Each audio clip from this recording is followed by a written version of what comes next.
මං කියන්නේ නිවන් යන්න කලින් හොඳට හම්බ කරන්න කියලා. හොඳට සල්ලි හොයන්න. මොනවාද කරන්න බැරි? භෝග සුඛේ තියෙන්න ඕන. කවුද මෙහෙම කියන්නේ?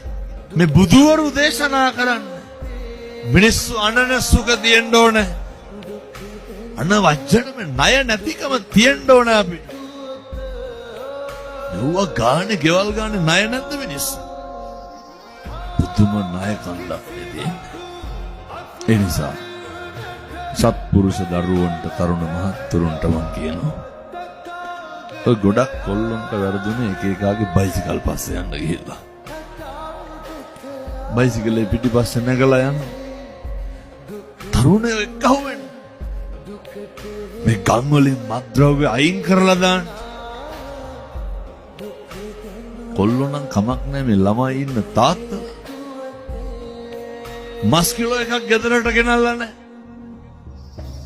පිටරයක් ගෙනල්ලා නැහැ. රස්සාව කරන්න ඕන. සමහරු දවල් 30ම නැහැ. ඔය කාගේ හරි දලක් සුද්ධ කරලා ගිහිල්ලා මොකද කරන්නේ?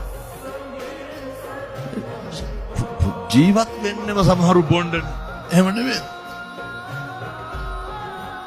පින්නදුනේ මිනිස්සු වෙලා ඉපදුනාම මේකෙන් හොඳට වැඩ ගන්න.